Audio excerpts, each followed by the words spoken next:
Good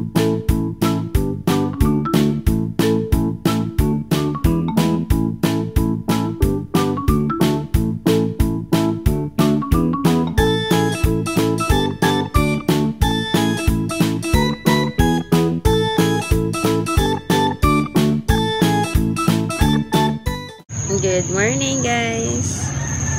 Hi, Zach. It's maybe around 8. Ito pala, dito yung sa cellphone. 8:16. Nandito na kami. And makulimlim today. Wala si Mr. Sun. Tapos na akong kumain. I had, tinapay with cheese lang. Ay. Yung usual morning routine na nandito kami ni Daddy. Wala na. Single mother muna ang peg ko ngayon. Although I'm still lucky na nandito ako sa bahay ng parents ko, diba? Hindi ako nag-iisa. Pero kung mag-isa siguro ako sa bahay, talagang mas nabaliw na ako. Anyways. Hi. Huwag ka na magalit. Kagabi, before kasi ang plano ko, pag alis ni Daddy, si Sel, kasama ko sa kwarto matulog. Para, dalawa kami, just in case magigising si Zeb, ganun. Pero kagabi, sabi ko, tatry ko muna kung kaya ko na kaming tatlo lang. And so far, kinaya naman. Mga 10:30 nakatulog si Zeb. Yung namin, pwesto namin sa kama, hindi kami kasya ng yung diba, pahaba yung kama. Usually, dapat ganun din yung position mo kung ang hirap explain.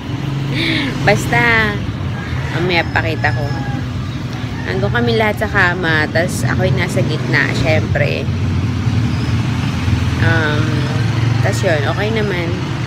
Natulog naman. Eto, mas pinuwit ako nito eh. Nagising ako ng 4 hanggang 5:30. Nagising ako. Ay, gising to kasi. Si Zeb, pag nakatulog naman na okay na, minsan lang nagkakaroon siya ng mga episodes na nagigising siya sa madaling araw. Yung parang nananaginip, tapos magwawala, iiyak, ganun. Pero buti kagabi walang ganong episode. So, yun. But we survived last night.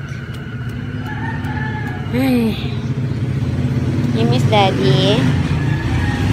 You miss Daddy?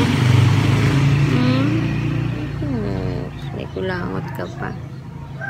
Ayun, hindi pa nagpaparamdam si Daddy. Tulog pa yun for sure. Tsaka kung totohanin niyang absent siya, talagang yun. Ay, sabi, kailangan niya pala mag-inform. Gigising din yun para mag-text. Anyway, so yan. Good morning, guys. It's Monday. Alam mo yun, kahapon nakakainis, parang mas nakakalukot pag walang Itbulaga. Hindi ako Aldab fan or nanonood ako nun, pero it's more of because kala Jose, kala Wally, hindi ako fanatic na talagang or kinikilig. Sakto lang, nakangiti ako pag nanonood, pero most of the time, pag yung nag-uusap sila na through the paper, hindi ko pinanonood, naiirita ako. Gusto ko lang yung acting nila Jose, ni Wally. So yun, pag linggo, parang kulang walang Itbulaga. Kaya, Lunes na naman. So, medyo mas masaya ang tanghali ko. In fairness, thank you, Itbulaga. Yung nagpapasaya sa akin. Ang babaw. Okay. Sige, ang haba na agad. Diyos ko. Ay, ang vlog ko kahapon, 14 minutes kasi nga sa laptop. Pasensya na kayo dyan sa background na pantalon na.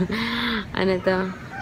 Sa laptop ako nag-edit kagabi kasi nga sabi ko gagawa ko ng intro. Nagawa ko intro pero kasi in-edit ko muna yung vlog tapos in-export ko na. Ay sabi ko hindi ko na kayang gumawa ng intro. Antok na ako. So in-export ko na. So kasi pag nag-export ka wala ka nang pwedeng gawin dun sa iMovie. Hindi mo magagalaw yun. Tapos nung naalimpungatan ako, nagising ako na mga 1 yata, kinaya ko na nakagawa ako. Pero, since na-export ko na, in-upload ko na sa YouTube. So, habang nagpa-processing siya sa YouTube, gumawa ako ng intro.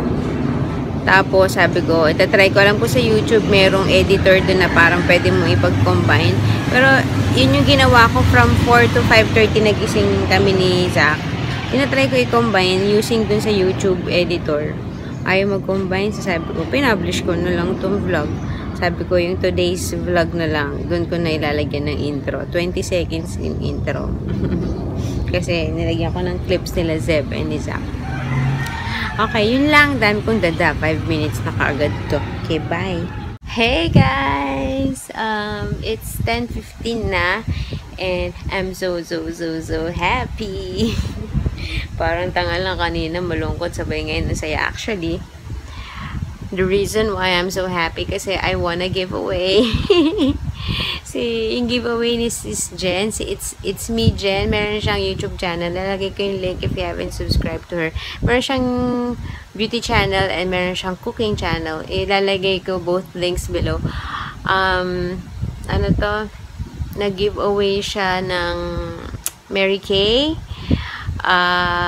mga makeup brushes. Tapos, ang super generous niya kasi sabi niya, dun sa video, kung meron daw specific product ng Mary Kay na gusto mong ma-try, yun yung isa sa mga niya rules, parang ano man tawag doon, parang rules ng niya giveaway. So parang kailangan mo i-share, mag-comment ka kung meron kang something sa Mary Kay na gusto mong matry, and then isusubukan niyang isama, ipadala din.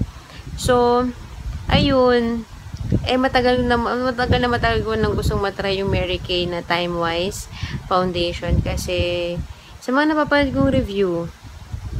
Kaya sabi ko, kinapala ko talaga yung mukha kong sumali kasi sa totoo lang, nahiya ako sumali sa mga giveaway. Wala lang. Nahiya ako eh. Baka sabihin nung iba, naagawan ko pa sila ng chance na manalo. Pero hindi ko na palagpas. Kaya sumali ako and luckily I won. So thank you so much Sis Jen. And nandito pala siya sa Pilipinas ngayon pero bukas alis na siya eh. Punta daw siya ng Hong Kong then Singapore. And then babalik ulit siya. So hopefully pag bumalik siya, nandito kami noon and ma-meet ko din siya. Loyal user ng Mary Kay products. Kaya pala sa mga niya, yung mga skincare routine, laging may Mary Kay. Kaya yun, wala lang, na-excite ako. Sabi niya, itatry niya na i-ship today. So pag na-ship niya today, bukas andito na yun. Hihi, may bago akong foundation. Kala mo naman lagi nagme-makeup no? Pero yeah, susubukan ko. I'm gonna wear it. Anyways, ayun lang, we're just chilling. Yun si baby. Hindi pa rin ako nanonood nung sabi ko kagabi, diba? Yung How to Get Away at saka Scandal. Wala nga kasi, inantok ako yung nag-edit ako. So, maybe I'm gonna do it now habang si Zeb na kay Sel. So, yeah. See you guys later. Hi, guys. Nakatapos ko lang maligo. Can you see baby over there? Shoot. Ang cute. Ayun. Yeah, it's 5 o'clock. Ganitong oras yung ligo ko pagka bago mag-deal or no deal. Kasi, nakunod ko yun.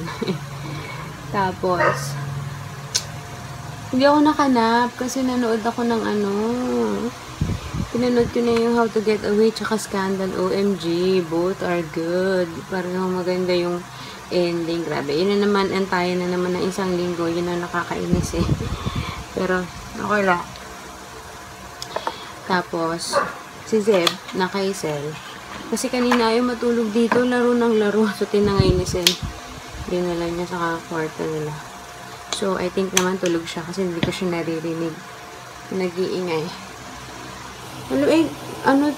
Maganda tong Celotex na moisturizer in fairness. Kasi, hindi nga talaga siya malagkit. Totoo talaga.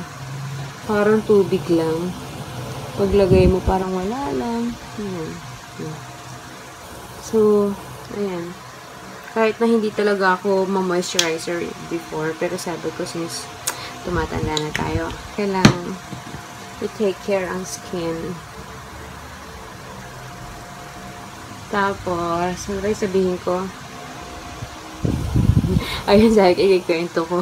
Kanina, nung pinapa-breastfeed ko si Zeb, si Zach. So, nanood ako ng TV, tapos, nakakabit lang siya ganyan. Tapos, tinanggal niya. So, which is normal. So, minsan, akala ko tinanggal niya kasi tapos na siya.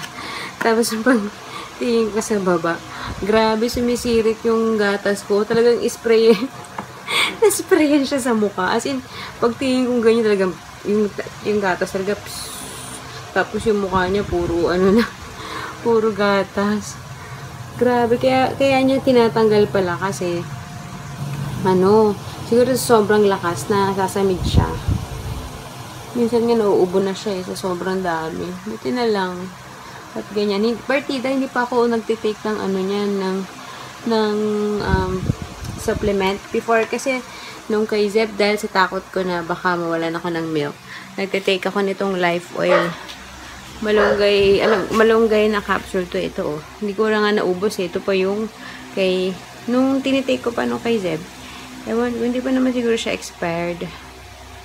Hindi pa, August 2016 pa. So, talagang tinabi ko yan. Sabi ko for pag ano naman kay Zach. Since hindi pa naman tawag dito, okay pa naman yung supply ko. So, hindi ko muna siya iniinom. So, yun, buti na lang. Ganun kalakas yung gatas ko. Anyways, yung ano, i-live ko na nga yung ano ko. Kasi uploaded na kagabi pa eh, yung bagong intro, in-upload ko nga kasi. I-live ko, ipapublish ko para naka-separate ano siya. Wala lang, share ko lang. Atat na akong gamitin actually. Pero para sa vlog today pa yun. Okay, so I'm gonna watch first. Hi guys! It's already 8:15 and kanina pa kami tapos sa dinner. And, yeah. Ayan si Zach. Hi, Zach! Hello! Ayan si Zeb. Say hi! Anyway, I'm gonna say good night na. So, mag-start ako mag-edit. Naku, feeling ko super late kami ni Zeb matutulog. Kasi nagising siya alas 6. Natulog siya from 3 to 6. So, good luck sa amin na rin. Alam niyo, ang ano pa din ng tiyan ko, yung sugat ko, yung cesarean na hiwa, yung cesarean kong hiwa, tuyo na. Pero yung tiyan ko, yung sa ilalim ng pusod, papunta doon sa hanggang doon sa bago magsugat. Ang sensitive pa nung area na yun. Pag nahahawakan, pag nasasangge, ang sensitive, inaano ko pa naman, kasi yung linea negra ko, tsaka yung pusod ko itself, diba nangingitim yun kapag buntis. Nalagyan ko ng Eskinol. Sabi ng OB ko before, kaya nung kay Zeb pa lang, effective siya, natanggal niya yung mga itim-itim. So, yun, pag hinahawakan ko, pag nilagyan ko ng Eskinol, nakakangilo yung feeling. Hindi yung sugat itself yung area lang yung mismong skin. Anyways, I'm watching yung Probinsyano, yung bagong teleserye ni Coco. Mukhang masusundan ko to kasi wala lang, after siya ng ng TV Patrol, tas before pa nga ako sa'yo. So, mukhang mapapanood ko talaga to. Anyway, gonna say good night. I'll see you tomorrow, guys. Bye! Thanks for watching. Sa laptop ako ulit mag-i-edit ngayon kasi ang haba ng vlog. So, yeah. Say bye, Zara. Bye-bye. Bye, sis. Okay, bye, guys.